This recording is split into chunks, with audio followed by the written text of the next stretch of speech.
ആരിഫിന്റെ ഉമ്മയുടെ കുറെ വോയിസും കൊണ്ട് ഹുസൈൻ പിന്നെ വന്നിട്ടുണ്ട്. ഹുസൈനല്ല ഹസൻ, പുള്ളിയുടെ പേര് കൃത്യം അറിയത്തില്ല. പക്ഷെ ഹസൻ കൊടുത്ത വോയിസ് ഞാനത് കേൾക്കാനേ പോയില്ല. കാരണം ഞാൻ നേരിട്ട് അവരുമായിട്ട് സംസാരിച്ചതെടുത്ത് എനിക്ക് മനസ്സിലായ ഒരു കാര്യം, നല്ലതുപോലെ മാനിപ്പുലേറ്റ് ചെയ്യാൻ ആ സ്ത്രീക്ക് കഴിവുണ്ടെന്നുള്ളതാണ്. സമ്മതിക്കുന്നു, അദ്ദേഹം ഫിനാൻഷ്യലി സൗണ്ടാണ്, എഡ്യൂക്കേഷൻ ഉണ്ട്, ഒക്കെ ഉണ്ടെങ്കിൽ പോലും അവരിപ്പോൾ കാണിക്കുന്നത് ഡ്രാമയാണെന്നാണ് എനിക്ക് മനസ്സിലായിട്ടുള്ളത്. കാര്യവുമുണ്ട്. എല്ലാവരും പലരും അതിന് താഴെ വന്ന കമൻറ്റും പിന്നെ അനുബന്ധമായിട്ട് ഒരുപാട് കമൻറ്റ് പറയുന്നു. ഉമ്മായെ ഉപദ്രവിക്കരുത്, ആ ഉമ്മായെ ഒന്നും പറയരുത്, ആ ഉമ്മാക്ക് വേദനയുണ്ട്, ആ ഉമ്മാക്ക് വിഷമമുണ്ട് എന്നാണ്. കള്ളത്തരം പറയരുത് ദയവ് ചെയ്തിട്ട്. ആ ഉമ്മാക്ക് വിഷമമുണ്ട് എങ്കിൽ അത് മകളെ ഫേസ് ചെയ്യാൻ പറ്റാത്തൊരു വിഷമമാണ്. കാരണം മകളും ഭർത്താവുമാണ് ഇപ്പം ആകെയുള്ളൊരു ആശ്രയം. മകളെയും ഭർത്താവിനെയും ഫേസ് ചെയ്യാൻ പറ്റാത്ത വേദന കൊണ്ടാണ് അമ്മ ആ വർത്തമാനമൊക്കെ പറയണം. അല്ലാതെ ആ അമ്മയ്ക്ക് ഇതിനകത്ത് യാതൊരു രീതിയിലെ മനസ്താപം ഉള്ളതായിട്ട് എനിക്കറിയില്ല. എൻ്റെ സൈഡിൽ നിന്ന് ആ അമ്മയ്ക്ക് വേണ്ടി ഒരു സഹതാപം ഉണ്ടാകത്തില്ല. കാരണം ഞാൻ അമ്മയോട് ചോദിച്ചൊരു ചോദ്യം ഉണ്ടായിരുന്നു.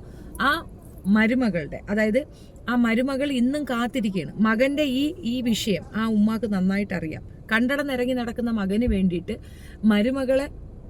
മരുമകളുടെ കാര്യം, അതായത് ഇപ്പം മരുമകൾ പ്രതീക്ഷിച്ചിരിക്കുകയാണെങ്കിൽ ആ പെൺകുട്ടിയുടെ ജീവിതം നഷ്ടപ്പെടുകയാണ്. 2 കുഞ്ഞുങ്ങളുണ്ട്, അവൾക്ക് ഇനിയൊരു വിവാഹം കഴിക്കണ്ടേ? മകൻ മാത്രം വിവാഹം കഴിച്ചാൽ മതി, ആ പെണ്ണിന് വിവാഹം കഴിക്കണ്ടേ? അല്ലെ അതിൻ്റെ ജീവിതം സേഫ് ആക്കണ്ടേ? പകരം മകന് വേറെ ബന്ധങ്ങളൊന്നുമില്ല, അവന് വേണ്ടി ഈ പെണ്ണ് കാത്തിരിക്കുകയാണ് എന്ന ടൈമിലാണ് എന്നോട് സംസാരിച്ചിട്ടുണ്ടായിരുന്നത്. അപ്പം ഞാൻ പറഞ്ഞു, എനിക്ക് ആ പെൺകുട്ടിയുടെ നമ്പർ തരൂ, ഞാൻ സംസാരിക്കട്ടെ, ഇതൊന്ന് സെറ്റാക്കിയാൽ അവൾ വിളിച്ചാൽ അവൻ തിരിച്ചു വരുമെങ്കിൽ നമുക്കിത് കോംപ്രമൈസ് ആക്കാമെന്ന് അവർ തന്നിട്ടില്ല. മാത്രമല്ല അവർ വേറൊരു ലെവലാണ് പറഞ്ഞിട്ടുള്ളത്. അപ്പം ഇനി ഞാൻ പലപ്പോഴും പറഞ്ഞു, അവരുടെ വോയിസ് ഞാൻ റെക്കോർഡ് ചെയ്ത് എടുത്തിട്ടുണ്ട്. അത് ഞാൻ പുറത്ത് വിടാതിരിക്കുന്നതെന്ന് പറഞ്ഞാൽ ഞാൻ കൊടുത്തൊരു സോഫ്റ്റ് കോൺ. എനിക്ക് അവരുടെ അമാനത്ത് സാങ്ങാൻ അങ്ങനത്തെ പരിപാടിയൊന്നും എനിക്കില്ല. എൻ്റെ അടുത്ത് പറഞ്ഞാലും ഞാൻ കേൾക്കുകയില്ല. പക്ഷേ ഹസനായാലും ഹുസൈനായാലും ആരായിരുന്നാലും അവരെ വെളുപ്പിക്കാനാണ് നിങ്ങൾ ഇതൊക്കെ ചെയ്യുന്നതെങ്കിൽ അവർ കൂടുതൽ കറുക്കും. കാരണം അവർ കറുത്ത് നശമാകാനുള്ള സാധനം അവരെൻ്റെ കയ്യിൽ തന്നിട്ടുണ്ട്. ഞാനത് പുറത്ത് വിടുന്നില്ല. പക്ഷെ ഒരു കാര്യം, അവരെ വെളുപ്പിച്ചുകൊണ്ട് ഇവൻ മാത്രമാണ് ഭീകരജീവി എന്ന് പറഞ്ഞു വരരുത്. മകനെ വീട്ടിലിരുത്തി ചാപ്പാട് കൊടുത്ത് മകനെ ഒരു തൊഴിലിനും വിടാതെ കല്യാണവും കഴിച്ചു കൊടുത്ത് ആ കുട്ടികൾക്ക് ഉണ്ടായ ശേഷവും പിന്നെ അവൻ്റെ ബാധ്യത തീർത്ത് അവനെ പാമ്പർ ചെയ്ത് ഇപ്പോഴും അവന് വേണ്ടി കാത്തിരിക്കുന്ന ആ തള്ളയാണ് സത്യത്തിൽ യഥാർത്ഥ കള്ളിയെന്ന് ഞാൻ പറയും. കാരണം എനിക്ക് അങ്ങനെയാണ് മനസ്സിലായിട്ടുള്ളത്. ഇപ്പോഴും അവർ പറയുന്നത്, അയ്യോ മകൻ അങ്ങനെ തന്നെ ഗർഭപാത്രം വലിച്ചൂരി ദൂരെ കളയുമായിരുന്നു. ഇതെന്താ അവർ മകനോട് പറയാത്ത? ഇവരെന്നോട് പറഞ്ഞിരുന്നത്, നിങ്ങൾ എത്രയും പെട്ടെന്ന് പൊയ്ക്കൊള്ളുക. കാരണം അവിടെ ഹിന്ദുക്കള് സംഘികൾ വരും എന്ന് തന്നെയാണ് അവർ പറഞ്ഞത്. അവരെ നമ്മളെ ഉപദ്രവിക്കാൻ, അതായത് ആളെ പറഞ്ഞു വിടാറുണ്ട് അവൻ എന്ന്. അപ്പം അവർക്ക് നല്ല ബോധ്യമുണ്ട് ആ മകൻ എത്തിപ്പെട്ടിരിക്കുന്നത് ഈ പറയുന്ന സംഘികളുടെ കയ്യിലാണെന്ന്. പിന്നെ അവർ പറഞ്ഞു ജബ്ബാർ മാഷും ലിയാഖത്ത് അലിയുമാണ് മകനെ തലതിരിപ്പിച്ചതെന്ന്.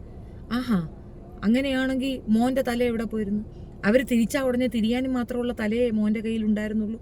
അത് തന്നെ കളവാണ്. ആകെ മൊത്തത്തിൽ നുണകളുടെ ഒരു വലിയ പാണ്ടക്കെട്ടാണ് ആ സ്ത്രീ.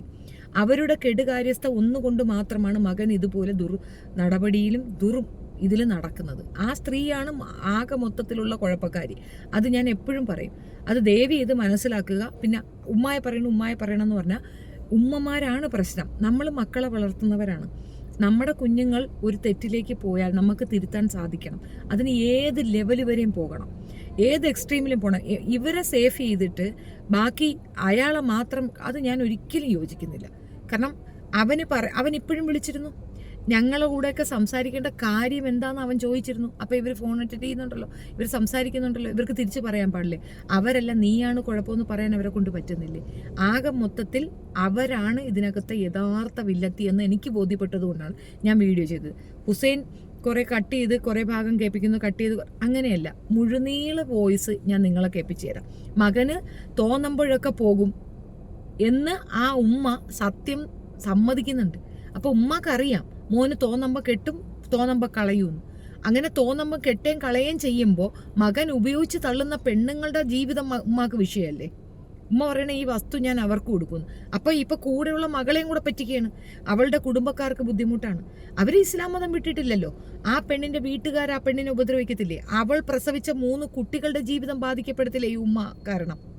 ഉമ്മയുടെ മകനോടുള്ള സ്നേഹം കാരണം. അതെന്താ മനസ്സിലാക്കാത്തത്? ഇപ്പോൾ ഇസ്ലാമിക വിഭാഗത്തിലുള്ളവരാണ് ഈ നാട്ടിലെ ഏറ്റവും ഭീകരവാദികളെന്നും അവരാണ് കുഴപ്പമെന്നും വാദിക്കുന്ന ഒരു വ്യക്തിയാണ് അവളെ സഹോദരനെന്നറിഞ്ഞാൽ ആ കുട്ടികളുടെ വിവാഹ ബന്ധം ഉൾപ്പെടെ പ്രശ്നത്തിലാവത്തില്ലേ? അല്ലെങ്കിൽ അവർ യുക്തിവാദികളായിരിക്കണം.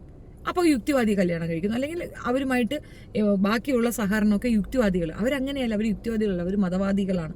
അപ്പോൾ അതിനകത്തുനിന്ന് ഒരാളുണ്ടെങ്കിൽ, ആ രീതിയിലൊരു പ്രശ്നമുണ്ടെങ്കിൽ ആളുകളെ പറ്റിക്കാനല്ല സംസാരിക്കേണ്ടത്. നീക്കി നിർത്തേണ്ടവരെ നീക്കി നിർത്തേണ്ട സമയത്ത് നീക്കി നിർത്തുകയാണ്. മകനെ കളയണോ എന്നല്ല ഞാൻ പറഞ്ഞത്. മകന് എൻ്റെ കൂടെ സംസാരിക്കണമെന്നുണ്ടെങ്കിൽ ഞാൻ പറയുന്ന ചില കാര്യങ്ങൾ നീ അനുസരിച്ചേ മതിയാകൂ. നീതിബോധമില്ലാത്ത നീതിരഹിതമായ വാക്കുകൾ മകനിൽ നിന്ന് വരുന്നുണ്ടെങ്കിൽ അത് വിലക്കേണ്ട ഉത്തരവാദിത്തം ആർക്ക്? അമ്മയ്ക്ക് തന്നെയല്ലേ? അമ്മ ചെയ്യുന്നില്ലല്ലോ. ഇസ്ലാമിൽ കുഴപ്പമുണ്ട് എന്ന് പറഞ്ഞാൽ ഓക്കെ, ആ കുഴപ്പമുണ്ട്, അവനിക്ക് എന്തോ കുഴപ്പമുണ്ട്, ശരിയാവാ, അത് പറഞ്ഞോട്ടെ. ഇത് അങ്ങനെയല്ലല്ലോ അവൻ പറയുന്നത്. ഇസ്ലാമിയർ മുഴുക്ക കുഴപ്പം. ഇസ്ലാമിയർ എല്ലാം മദ്രസയിൽ പഠിപ്പിക്കുന്ന മുഴുക്ക ഇന്ത്യ വിരുദ്ധത. ഇന്ത്യൻ രാജ്യത്ത് ജീവിക്കുന്ന ഇത്രയും ഇസ്ലാമിയർക്കെല്ലാം ബാധിക്കപ്പെടുന്ന ഒരു വലിയ കാര്യമാണ് അവൻ പറയണത്. ഇതുമൂലം ബാക്കി എത്ര കുടുംബങ്ങൾ പ്രശ്നത്തിലാവും? നിങ്ങൾക്ക് എങ്ങനെ തോന്നുന്നു വന്നിട്ട് അവരെ ഒന്നും പറയില്ലേ എന്ന് പറയാൻ? നിങ്ങളങ്ങനെ വലിയ നന്മമരം കളിക്കല്ലേ? ഇങ്ങനെയുള്ള ചെന്നായ്ക്കളെ ഇങ്ങനെയാണ് ഡീൽ ചെയ്യേണ്ടത്. അതുകൊണ്ടാണ് ഈ കാര്യത്തിൽ ഞാൻ ഉറച്ചു തന്നെ പറയുന്നത്, ഈ പറയുന്ന ഉമ്മ ആണ് ശരിക്കും പറഞ്ഞാൽ ഇതിനകത്ത് പ്രശ്നക്കാർ. ആ വാപ്പ പറയുന്നുണ്ട്, ചോദിക്കുന്നവരെ നമ്പർ തരാൻ ആ വാപ്പ തയ്യാറാണ്, ആ ഉമ്മ തരാൻ തയ്യാറല്ല. ഞാൻ കണ്ടതിൽ ആ ഉമ്മയാണ് ഈ ആകെ മൊത്തത്തിൽ കളിക്കുന്നതെന്ന് എനിക്ക് മനസ്സിലായി.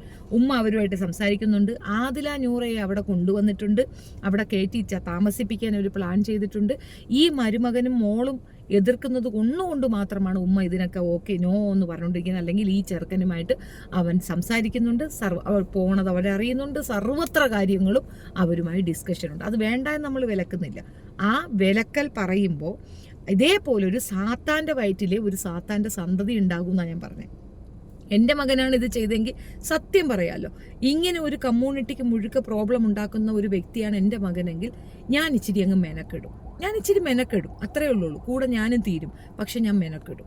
കാരണം എൻ്റെ മകൻ പൊതുസമൂഹത്തിന് ഉപകാരപ്രദമായ കാര്യങ്ങൾ ചെയ്യണമെന്ന് ഒരു അമ്മ എന്ന നിലയിൽ ഞാൻ ആഗ്രഹിക്കുകയാണ്. ഒരു ടീച്ചർ എന്ന നിലയിൽ അവരത് ആഗ്രഹിക്കുന്നില്ല എന്നുള്ളതാണ് വസ്തുത.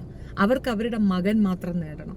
അവരുടെ മകൻ്റെ കുടുംബം പോലും, അതായത് അവനെ വിശ്വസിച്ച് വന്ന അവരുടെ മരുമകളോ മരുമകൾക്കുണ്ടായ കുഞ്ഞുങ്ങളുടെ ഭാവിയോ അവർക്ക് പ്രശ്നമല്ല.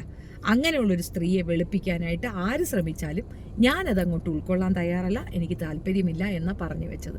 That's it. നിങ്ങളുടെ അഭിപ്രായം കമൻറ്റിൽ രേഖപ്പെടുത്തുക. ഉമ്മായെ വെറുതെ വിടുക എന്ന് കമൻറ്റ് ഇടുന്നവരെ ഞാൻ ഹൈഡ് ഫ്രം ചാനലിൽ നിന്നാക്കും. കാരണം അത്രത്തോളം ഈ വിഷയത്തിൽ ഞാൻ സ്ട്രോങ് ആയി നിൽക്കുകയാണ്.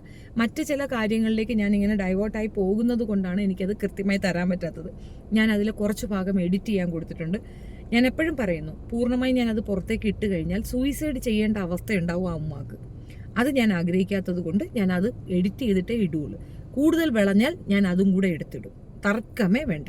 എൻ്റെ സ്വഭാവം അറിയാമല്ലോ, ഒരു കാരണവശാലും കോംപ്രമൈസ് ചെയ്യാത്ത ആളാണ് ഞാൻ. ഈ വിഷയത്തിൽ ഹസൻ എന്നല്ല ആര് വന്ന് ഇതിനകത്ത് എന്ത് വേറെ മാനിപ്പുലേഷൻ കൊണ്ടുവന്ന് ഉമ്മായ സൂപ്പറാക്കി ഏഞ്ചലാക്കാൻ വന്ന ആ ഉമ്മ സാത്താൻ്റെ സന്തതിയാണെന്നുള്ളതിൻ്റെ തെളിവ് ഞാൻ കൊണ്ടുവയ്ക്കും. That's it. Thank U.